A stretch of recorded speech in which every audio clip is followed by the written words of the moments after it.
Di sini saya akan menjelaskan tentang berbagai macam teori belajar yang bisa dilakukan guru ke murid. Ada yang fokus merubah perilaku murid, ada juga yang mementingkan proses belajar dibandingkan hasilnya. Untuk itu, mari kita ketahui lebih lanjut mengenai 4 teori belajar. Yang pertama, kita perlu tahu dulu apa itu teori belajar. Teori adalah seperangkat preposisi yang di dalamnya memuat tentang ide, konsep, prosedur, dan prinsip yang terdiri dari satu atau lebih variabel yang berhubungan satu sama lain dan dapat dipelajari, dianalisis, diuji, dan dibuktikan kebenarannya. Sedangkan belajar adalah suatu proses usaha yang dilakukan oleh individu untuk suatu perubahan dan tidak tahu menjadi tahu, dan tidak memiliki sikap menjadi bersikap benar, dan dari tidak terampil menjadi terampil melakukan sesuatu. Jadi, teori belajar adalah suatu teori yang di dalamnya terdapat cara pengaplikasian kegiatan belajar mengajar antara guru dan siswa. Teori belajar terdiri dari beberapa jenis. Yang pertama ada teori behaviorisme. Gagné dan Berliner ada dua orang yang membuat teori belajar behaviorisme. Teori ini berisi tentang perubahan tingkah laku yang terjadi karena pengalaman belajar. Dalam perkembangan teori ini menjadi aliran psikologi belajar yang memiliki pengaruh terhadap tujuan peningkatan teori belajar dan praktik dalam dunia pendidikan dan pembelajaran. Aliran ini lebih mengutamakan terbentuknya perilaku yang dihasilkan dari proses belajar. Menurut teori ini, dalam proses belajar yang terpenting adalah seorang akan dianggap telah belajar ketika sudah menunjukkan perubahan perilaku. Nah, di sini saya akan menjelaskan tentang pengertian kognitif. Kognitif adalah seluruh aktivitas mental yang membuat suatu individu mampu menghubungkan, menilai, dan mempertimbangkan suatu peristiwa, sehingga individu tersebut mendapatkan pengetahuan setelahnya. Artinya bahwa kognitif ini tidak bisa dipisahkan dengan kecerdasan seseorang. Contohnya, kognitif bisa ditunjukkan ketika seseorang sedang belajar, sedang memikirkan sebuah ide, dan mampu menyelesaikan suatu masalah dengan baik. Nah, fungsi dan peran kognitif adalah sebagai berikut. Yang pertama, daya ingat. Daya ingat berkaitan dengan tingkat kefokusan seseorang. Semakin fokus, semakin baik daya ingat seseorang yang dalam hal menunjukkan suatu informasi yang akan tersimpan dalam otak. Yang kedua, perhatian. Perhatian merupakan penyeleksi rangsangan yang nantinya menjadi fokus perhatian. Rangsangan yang dimaksud bisa berupa suara dan maupun gambar. Yang ketiga, fungsi eksklusif.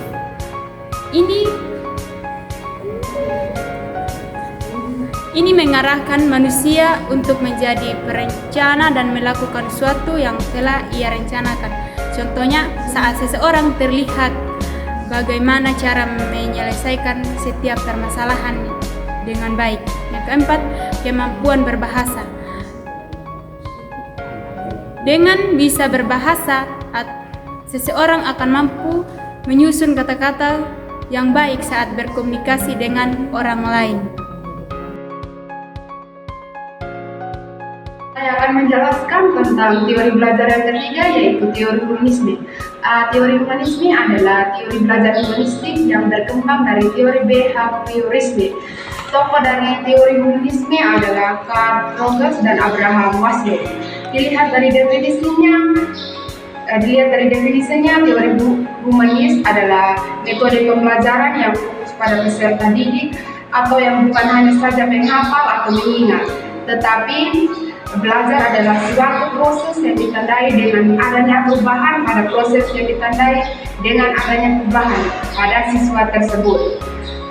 Perubahan sebagai hasil dari proses belajar dapat ditunjukkan dalam berbagai bentuk seperti perubahan pengetahuan, sikap tingkah laku, keterampilan, kecakapan, kemampuan daya reaksi, dan daya penerimaannya. Jadi, belajar adalah suatu proses yang aktif, proses mengoreksi terhadap semua situasi yang ada pada diri seseorang individu. Pelajaran yang dapat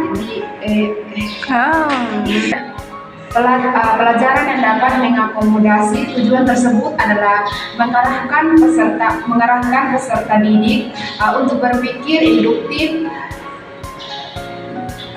mementingkan pengalaman, dan membutuhkan ketertiban secara aktif dalam proses pembelajaran yang berlangsung. Peran guru itu sebagai fasilitas dan pembimbing agar peserta didik tidak hanya sekedar duduk manis mendengarkan materi yang disampaikan oleh gurunya, tetapi peserta didik diharapkan mampu mengeksplorasi bidang-bidang pembelajaran, mengusulkan topik-topik pembelajaran sehingga dapat membantu mewujudkan bakat yang dimiliki siswa-siswi tersebut. Saya menjelaskan tentang teori yang terakhir, yaitu teori belajar sosial. Teori belajar sosial adalah salah satu teori belajar yang menyatakan perilaku yang baru dapat dibentuk dengan cara mengamati dan meniru orang lain. Nah, teori ini pertama kali digagas oleh Neal Miller dan John Dolan pada tahun 1991, yang berpendapat bahwa pembelajaran dengan cara meniru terjadi ketika pengamat termotivasi untuk belajar berbagai petunjuk atau elemen perilaku yang dipelajari.